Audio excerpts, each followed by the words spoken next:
Yeah, Astrakhan's my favorite because it's so far south. It's on the Caspian Sea, and it's just crazy because there's parts of the city that are very Russian, and you see the Russian temples for the Russian Orthodox Church, and it's very Russian. But then you turn the corner and there's a billboard with a woman in a burqa. You know, she's advertising 3 different colored burqas, which is funny because it's just very Muslim.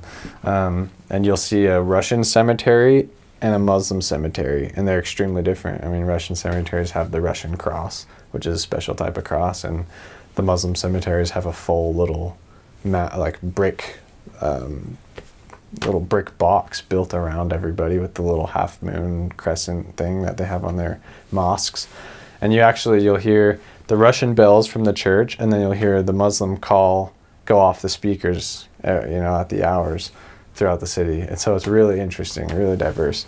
It has a huge opera theater, huge, beautiful Russian opera theater. That's just the most beautiful building you've ever seen.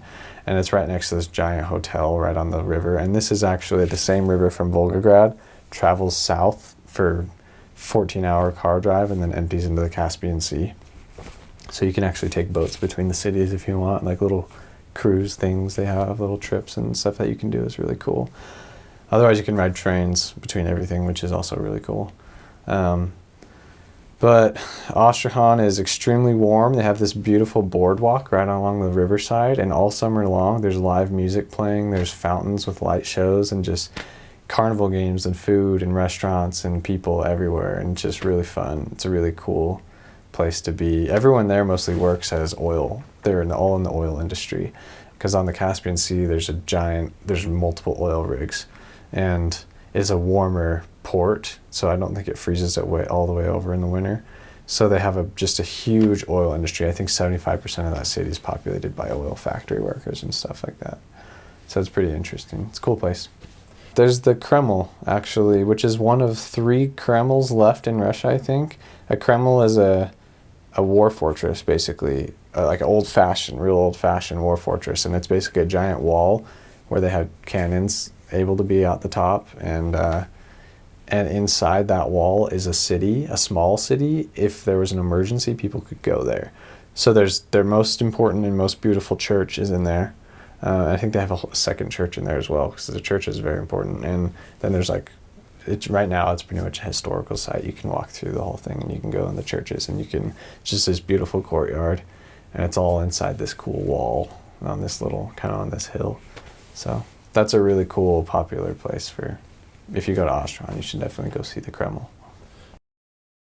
I think most of them are Armenian.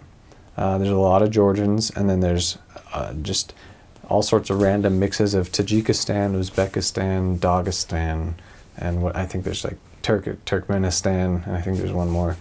I think they come actually because Russia's a little bit more wealthy of a country. It's kind of like, I think a lot of Mexicans come to the United States for opportunities for their families and for wealth. It's kind of the same situation for Armenia and all the stands to Russia.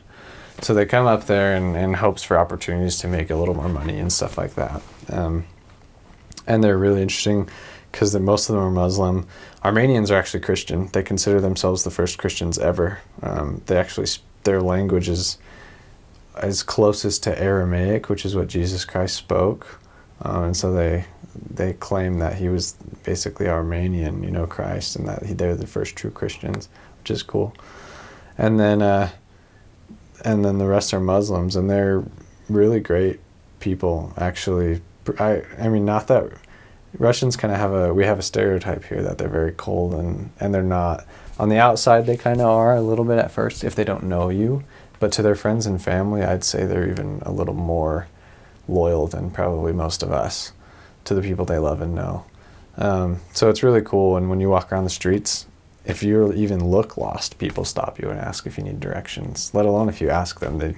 They'll half the time they'll take you where you need to go. They won't just tell you to go somewhere, they'll take you there, see that you get there, and then so anyways, it's pretty cool. And the Muslims that's Russian people. The Muslims will do the same though, and the Muslim people are some of the nicest people I've ever met in my whole life, actually. They're just really genuine, really kind people. And then with that said, in any big country, there's also some mafia and things like that. So I mean, you know, just that comes with big populations. There's mostly good people, and then there's some people who are a little sketchier.